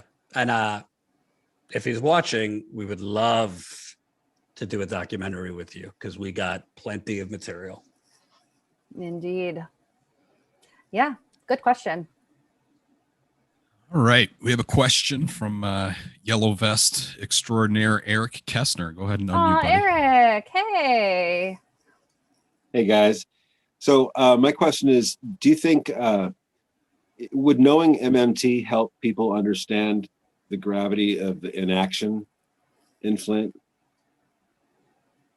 Well, first of all, people should understand a few things. I don't want to get too technical, but President Obama would not issue a disaster declaration in Flint. So there's two types of declarations: a disaster declaration, which unleashes everything. The Army Corps of Engineers could have went in there, a lot more federal money, versus a state of emergency, which he issued a state of emergency, which you don't have as many federal resources. It was under this bullshit. A federal disaster declaration is only for natural disasters like hurricanes, whatever. I could argue that this was a human-made disaster, but there's no reason that the Army Corps of Engineers wasn't in there immediately. There's no reason 7.5 years later, this is still not fixed. And as far as MMT, I was talking to Steve about this the other day, Steve Grumbine. You don't need a bill, an infrastructure bill to replace lead service lines. They have the money to do it. It's an emergency. They could have printed the money just like they, in 2 seconds, added $25 billion for the defense budget. They could easily provide Flint with Medicare for all. They have the money. Libby, Montana, which is 96% white, they got Medicare for all after a massive asbestos disaster that killed a lot of people. They're 96% white. Flint's 52% black. So, you make the determination. So, yeah, I think it is important for people to know MMT, because if people knew that we have all the money in the world, it's just deliberate political choices to pretend everything needs to be paid for. And, we got to, how are you going to pay for it? This and that. Yeah, if Americans get poisoned by their government, the government should come in immediately and fix it. And you're never going to get justice because people died, but at least accountability and some form of payment, because these people, a lot of residents are going bankrupt for the medical bills. They don't have Medicare for all. Their Medicaid expansion that they got initially ran out years ago. So I do think MMT and making people understand that is definitely connected. And when the federal government doesn't do its job, that's when you have room for the private corporations to come in with their solutions. Oh, yeah. Yeah. So, okay, we have a question from Curtis Edwards, who is our wonderful video creator. And he asked that we read it for him. He said, I understand the incest with the mainstream media and government, but why so much stonewalling about this story? Like you said, it has a lot of the elements that make for amazing reporting on top of the horror of the story itself. So I guess he's saying this should be attractive to the news because it's so. Well, I could tell you what I could tell you what I was told by NBC News. I mean, I know one of the editors there who Jen and I like, and before we went to The Intercept, we went to this editor to try and get it in NBC News, which obviously if it got published at NBC News, who knows the impact. But I mean, it's mainstream. Other people would have picked it up. The editor told me, yeah, I brought it to my boss, and basically my boss said, well, happened so long ago. And didn't people, I think it's kind of just assumed at this point that this was a cover up. So like, are we really breaking new ground here? Which I said, well, I think it was assumed that Richard Nixon was an asshole and corrupt, but so should we have not bothered with Watergate? Like, it was just insane, the response. And then she got to people going to say, like, if Trump did something 7 years ago, they don't care about it. Like, right. No, of course not. And finally, they gave the real reason, for the amount of resources that would need to be invested, fact checking, legal, any additional reporting that they think would need to be done. They don't really see the payoff in terms of clicks and revenue and profit, which I could tell you they're completely wrong about. Mm-hmm. People would care about this if people still have a hunger for actual journalism. Unfortunately, they're just not being presented with any. And the other thing is, which I think is a much simpler response, they don't give a shit. It doesn't mean they wake up in the morning and say, how can I keep the poisoning of this community out of the news? But most of our media is middle to upper middle class, comfortable white people living in New York and DC. They've never stepped foot in Flint.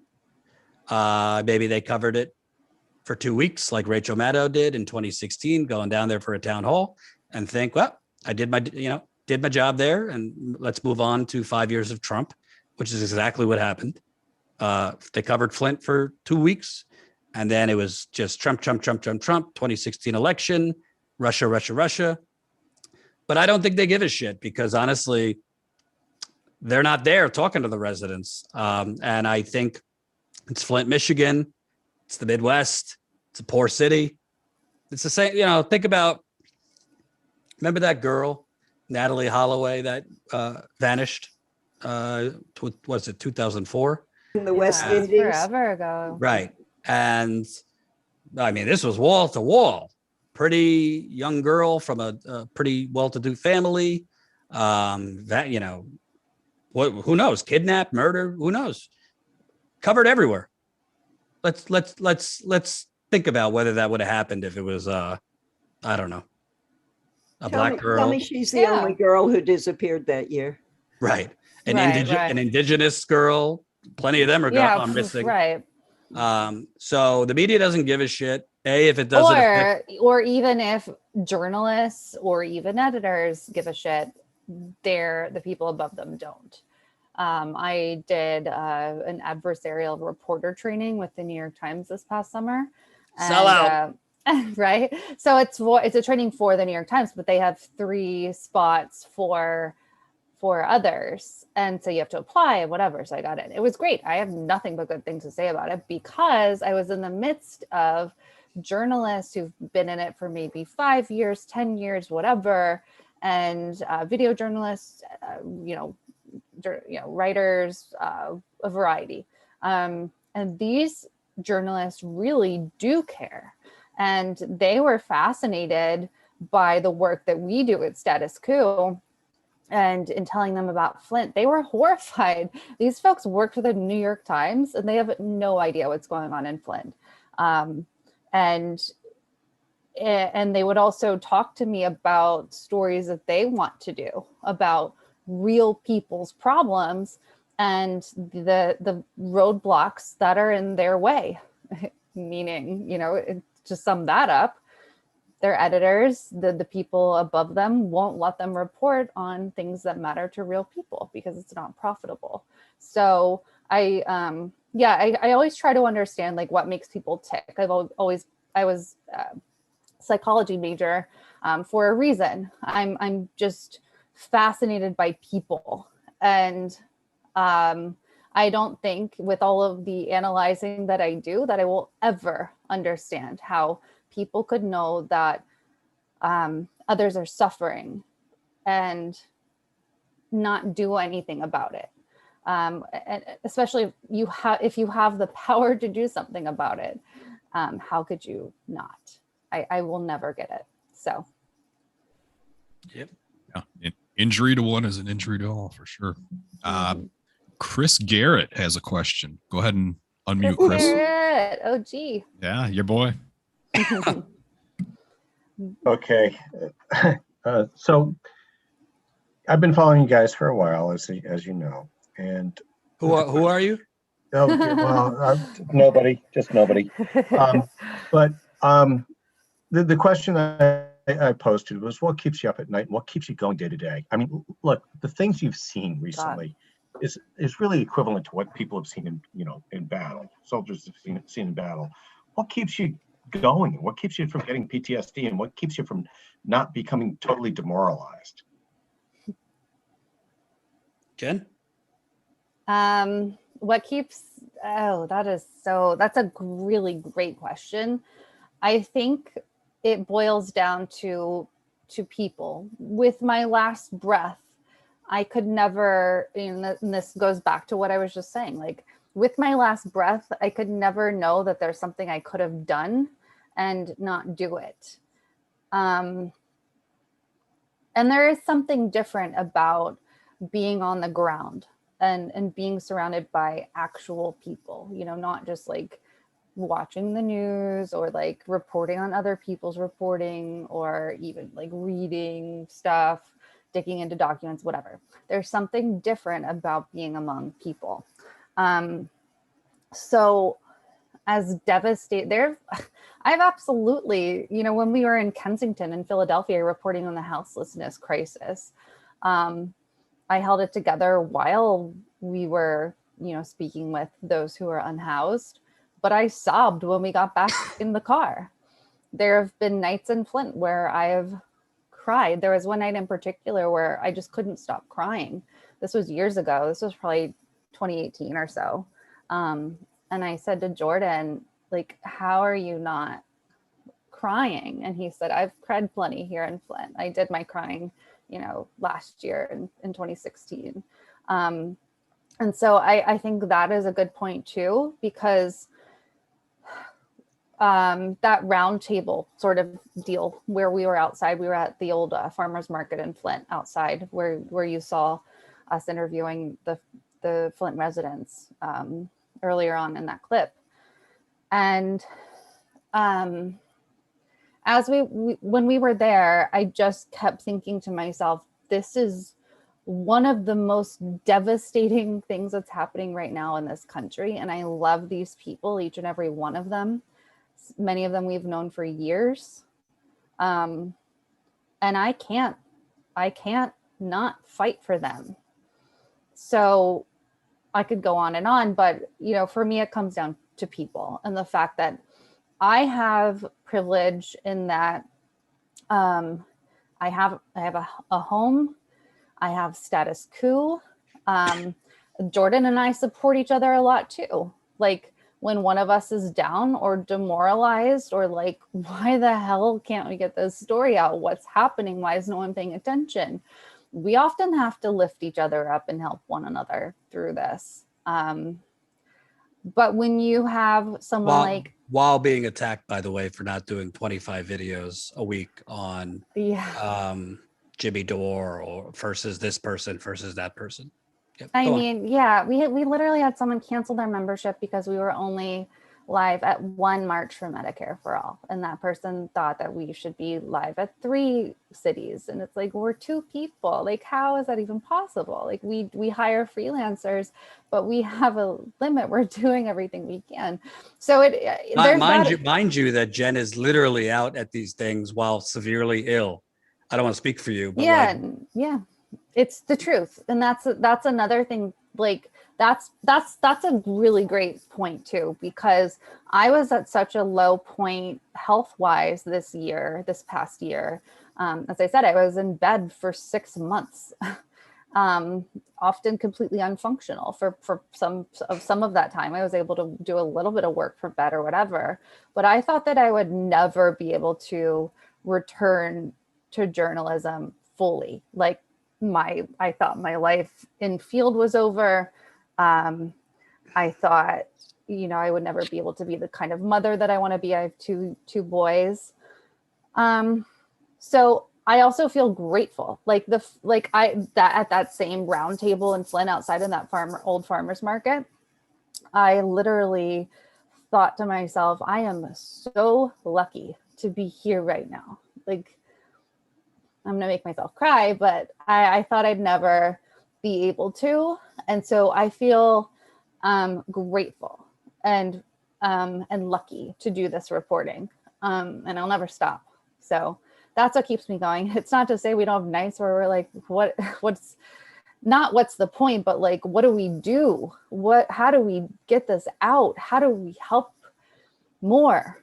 How can we do this? So yeah, we get down. It is so hard to see people sick, especially the children, and to see people you love or have come to love from knowing them for these years. It is really sad. And it's hard to like be so sad about actual life problems and then have people like yell at you online for some stupid stuff. But in the end, it comes down to the people. And I feel lucky to do this. Yeah, I mean, just to keep it real, I am demoralized. I mean, we're all human. At a certain point, you keep doing I don't mean it in an arrogant way, but we keep bringing the ruckus and delivering the goods. All these stories were not easy to do. It took nearly 20 times of going to Flint myself. I spent a lot of time there instead of with my wife or my family or the first year of my nephew's life. I went there during COVID. I got COVID. Jen got COVID. I don't have long hauler like her, but I have asthma now that I can't get rid of, that I never had before, leading to me coughing a lot. It is demoralizing because in a healthy democratization of media, whatever phrase they use, the hard part should be breaking the story, not it then making an impact. This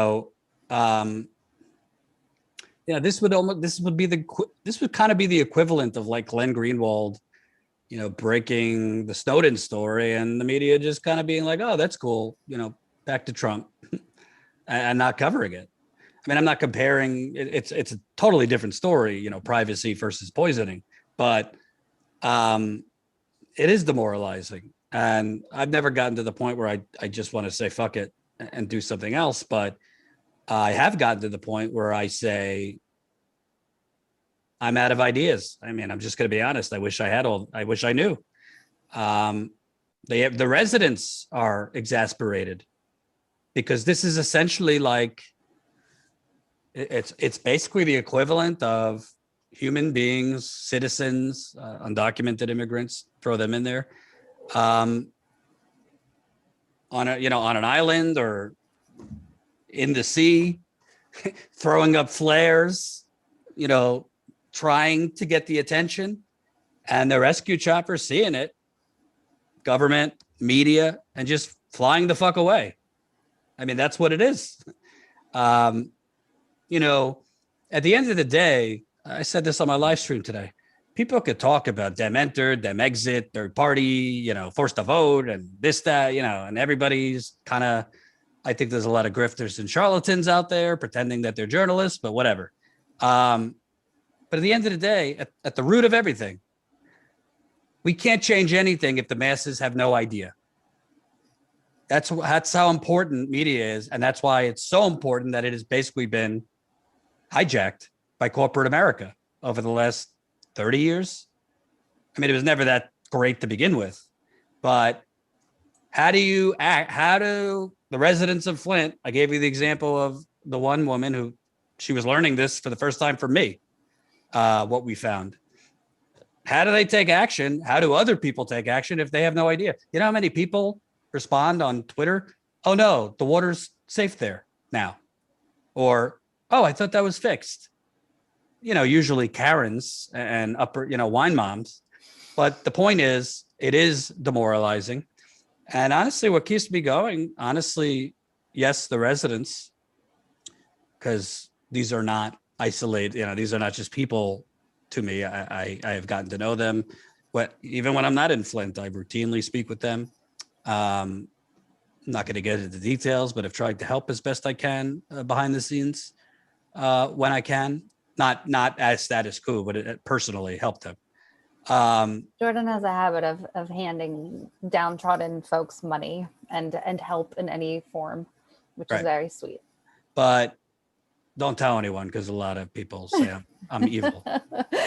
But really what keeps me going is I have I guess I'm just a stubborn motherfucker, and I have a real problem with people being poisoned and then left to die. It's very simple. I have a real problem with people being poisoned and left to die. And it's not just Flint. I mean, I've always said this pretty much since I first got there.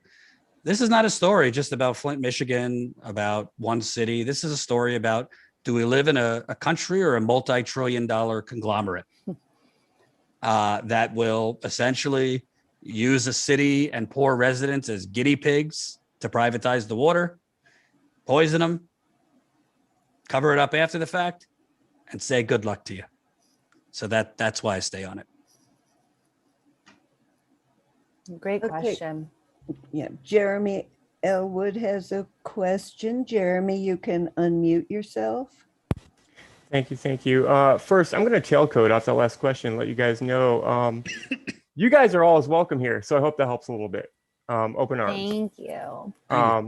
We really appreciate you guys coming out here. You're the only guys, the only crew that has come out here consistently. Appreciated so much.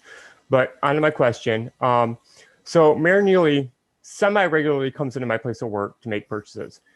He seems very, very disinterested in any conversation at all. I'm wondering if, when the next time you're coming out to Flint, when it will be, partially because I want to buy you guys both a drink at the Torch, but also for sticking with the story for so long. I don't think I've ever been to the Torch. White Horse is my place because of the cheese balls.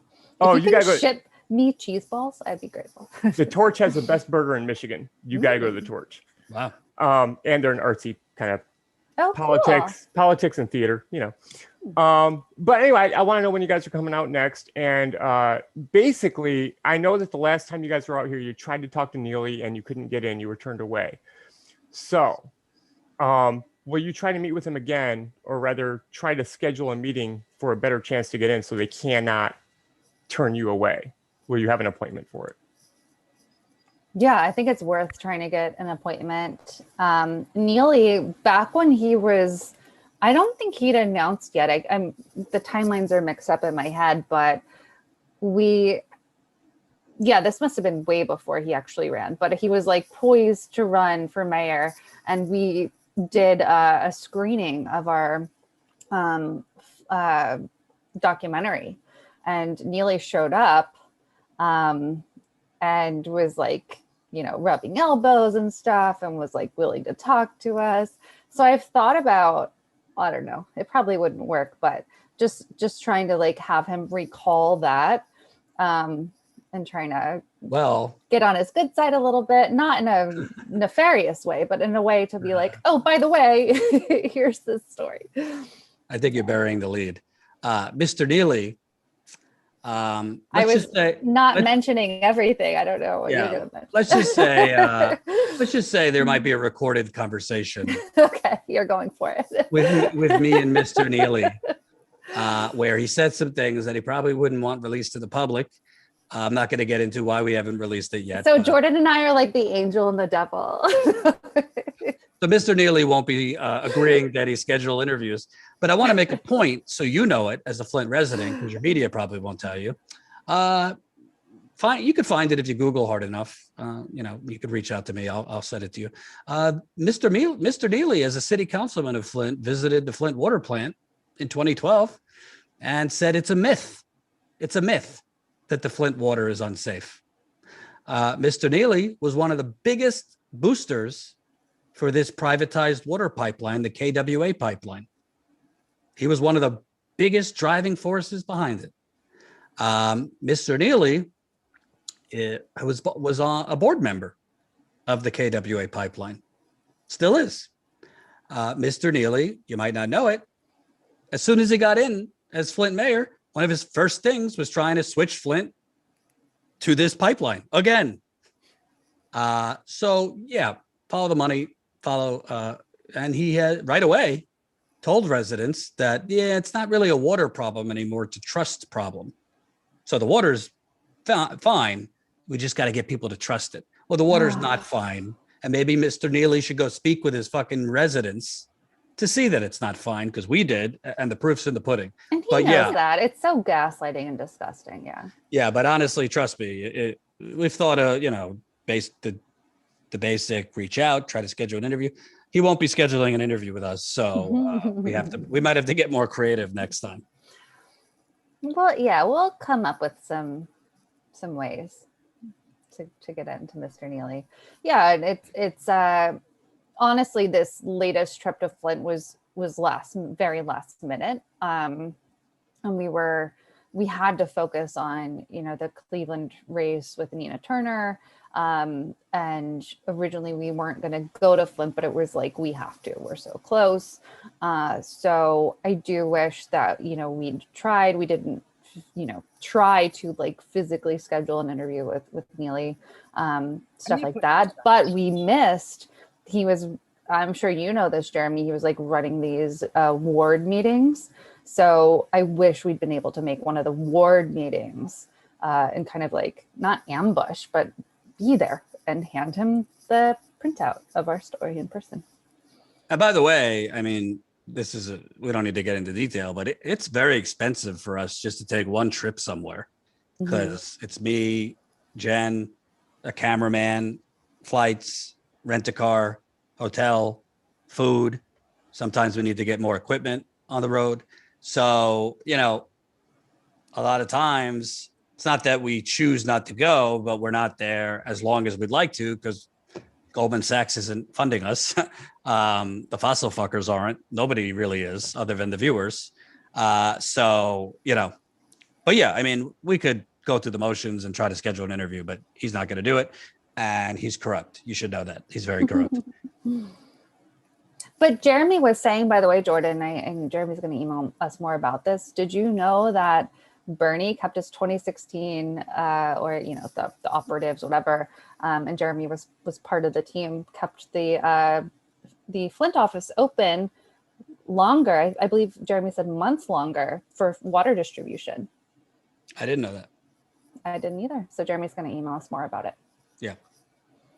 I think that's very cool. Oh yeah. Right. David Melford has a question. You can go ahead and unmute, buddy. Oh, hey, is that me? Hey, hi, David. Hey, David Melford here from Pasadena, California. Thank you both for everything that you do. You're amazing. I've been really following your coverage on Flint. I'm so glad that you are doing this and making everybody aware of it. I'm going to be mentioning it at my Rotary Club. We do a lot of, I don't know if you know about Rotary International, but water projects are like next to polio, eradicating polio. Water projects are huge. And I haven't heard back from the Flint Rotary Club, but I will make calls. They need to be all over this. I saw your email. I appreciate you writing them. Yeah, Rotary is a pragmatic, so you've got conservatives and then you've got liberals and then you've got people that are just there. And so I'm one of the activist type in my club. Right now we're feeding the homeless in Pasadena. We got homeless everywhere, under every bridge, as I've heard it said. And so when you guys talk to people in your area about the homeless, it's so true. These people are just everyday people. And so thank you for covering the homeless as well, because we've got it here, and it's the tiny houses that it's sort of solving the problem, right? We got tiny house projects that all the conservatives hate. Yeah. And I would add activists like myself see what else do you want them to do? Right. Say? Yeah. I'm sorry. I would add, just so you know, because I think a lot of people don't. A lot of people don't realize. So when you mentioned the Flint Rotary Club, for example, there is a foundation, a nonprofit foundation called the Mott Foundation that essentially runs Flint. And this is a longer story, and obviously it's getting late.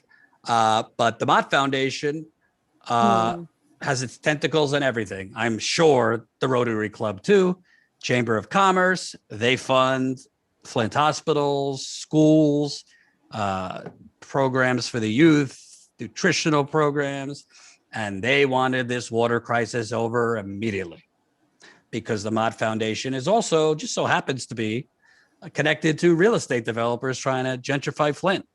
So not only has it been silence of the lambs from the Flint mayor on our stories, not only has the Flint congressman, Dan Kildee, said nothing repeatedly, story after story, nothing. Senator Debbie Stabenow. Except you cornered him at the library that Yes. one time. I did corner him at the library. And he Yeah. did not like being challenged. Years ago. Yeah. Yeah. But there's a common denominator, and I'd put money on the Rotary Club too. They all get money from the Mott Foundation. So you should know that. But People are asking what the Mott Foundation is. Long story short, very wealthy family started this philanthropic organization, and it literally looks like the I don't follow this stuff much, but the Eye of Mordor, like in Lord of the Rings. I think that's right. But it's like this huge tower. They're like, it looks evil, and they are evil. They fund schools. They withdrew millions of dollars from schools this year. And schools were like, okay, crap, we can't do our programs now. And it was all over a hissy fit to do with the superintendent and not having enough access. So eventually, they are refunding the schools, but it's like nothing happens in Flint without the say-so of Mott. so Charles Stewart Mott was the biggest investor in General Motors in the early 20th century. He was actually good. But after he went, his family fucking disgraced his name. They also own U.S. Sugar Corporation, which is the largest. He wasn't like an angel. Well, there was a racist. I meant good, like in not so not completely good, but I mean like, was actually wanted to help the people of Flint from what I've heard from people of Flint. But they also own U.S. Sugar Corporation in Florida, which is just polluting the Everglades. And, that's a different story. So Mott, on the surface, it's great. They fund all these things. But in reality, they buy off the city council, the mayors, the governor. They were funding Snyder to basically get what they want. And what they want is gentrification. Frankly, I think they want to push the poor Black folk out of Flint. There's a book, Demolition Means Progress. It is the definitive history of Flint. And chapter 2 is all about the Mott Foundation's racism, including segregation, redlining, all those things. So that's the Mott Foundation. Guys, it is a few minutes before whatever time it is there. For me, it's a few minutes before 8. I told you I would keep you for 90 minutes. We're going on 2 hours. We're going to do one more question, and I apologize to all the people whose questions we didn't get to. This happens every time, and I blame Jordan and Jen for talking too much. I'm very long-winded, very long-winded. Yeah, he's the longest-winded person I've ever met. You guys have been wonderful, and your passion about the subject is infectious. So I think everybody learned something tonight. So my next question is from Anonymous, and it is, have there been any convictions? Not one. Not one. I was going to say not yet, but who knows if there ever will be. Well, so originally there've basically been 2 prosecution. Well, not basically, there have been 2 prosecution teams so far. And with the new Democratic team, Democratic AG, they dropped all of the charges that the former prosecution team had brought and restarted everything, and then recharged, but with missing some of the financial aspects that had been previously charged. They added Snyder, but only on a misdemeanor. Former Michigan Governor Rick Snyder, who our story is mainly about. And so if he is, convicted, then it's the same as getting a couple parking tickets. It's $1,000 or potentially up to a year in jail, which of course won't happen. So I would say like the most charges, as far as those closest to him, Richard Baird, which I do think has our story, one of our previous stories played a role in showing his fraud. Oh no, it didn't. Who knows what'll happen? It didn't play a role. We gave the information to prosecutors, and they then. Well, indeed, yeah. But I think like the public pressure too helped. Like in addition to them having the info, like the fact that the public also had the info later helped a bit. And I don't know though, because now they're looking into things, and Snyder's team is saying, well, you guys didn't use a taint team, and you guys did XYZ wrong.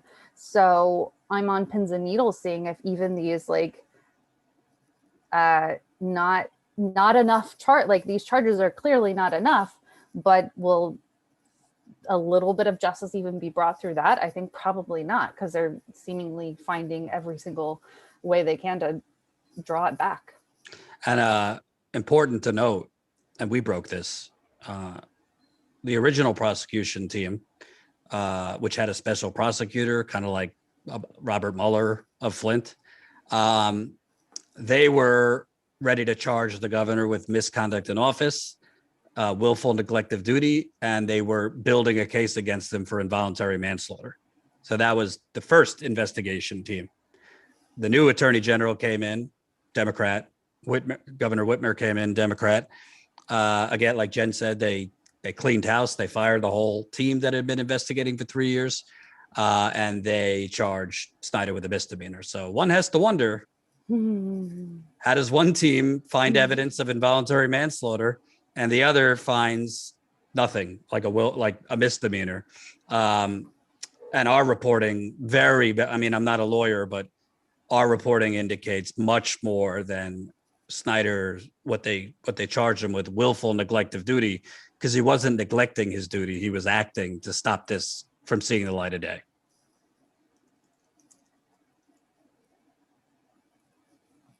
Well, thank you guys. Awesome. This is terrific. Thank you guys for having us. everybody. Wow, what great questions, a great spirit. You guys are all wonderful. Thank you. Now, but have you guys read what's her name, Naomi Klein's The Shock Doctrine? I haven't read the whole thing, but I've I read haven't read it. I have it. I own all of her books, and I have so many books. Yeah, but that one's worth reading because okay, yeah, it really explains, and it's funny because she's writing about crisis capitalism, show how capitalists take advantage of a hurricane, an earthquake, a pandemic, and sort of go in and scoop up everything and make, after the tsunami in Thailand, the villagers, the fishing villagers couldn't live by the water anymore. They scooped it up and built resorts for $10,000 a night. So but I read about Flint or hear about Flint, and they aren't even, I guess this is the crisis, but it's the same story. It's gentrification. Yeah, it plays a big role. And I also think ultimately the word crisis has been used so many times, it's lost its meaning. Yeah. So this is an urgent disaster. It's not something that's like, all right, getting better, blah, blah, blah. I mean, we just look at our videos. It is an urgent fucking bring the rescue helicopters. People are dying. Frankly, it's very likely they're still drinking contaminated water, including children. So yeah, it's a disaster. And, I think what Naomi Klein was saying is amazing, but that's kind of capitalizing on natural disasters that, they did create it because of climate change and all that. This was a disaster that was created by the government that they then capitalized on. So it's really so much worse than even that. So a double whammy. Yeah. But I thank you guys. And by the way, credit to Real Progressives, because I think you guys do a lot of the stuff, the headlines that aren't sexy, that won't go viral, that won't make you a ton of money, but is actually important while we're in a sea of clickbait and bullshit. So we really admire what you're I doing. echo that. There are at this point a handful of alternative media, indie media that I trust and think has their hearts in the right place and the place where it's supposed to be, and Real Progressives is definitely part of that. So I appreciate all of you so much. Oh, thanks. But I'm a little concerned. Are you saying that macroeconomics is not sexy? Is that what No, sounds very sexy. I need sexy. to dive into it, but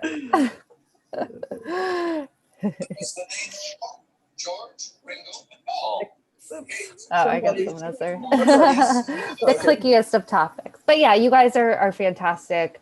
And this was great. I love this format and a great audience. So thank you guys. Cool. Thanks for your time, guys. That was awesome. All Look forward to working with you. Thank you. Yay. Take Thank care. you so much. Bye, guys. Bye. Bye. Oh, I see Tommy and Danny here. Good to see you guys. Hi, Virginia. Hi. And Ganesh, it's so nice. I feel like I'm getting to know you all just through our book clubs and these events. It's really wonderful. Yeah, same here. Yeah. Thank you for hosting. Thank you.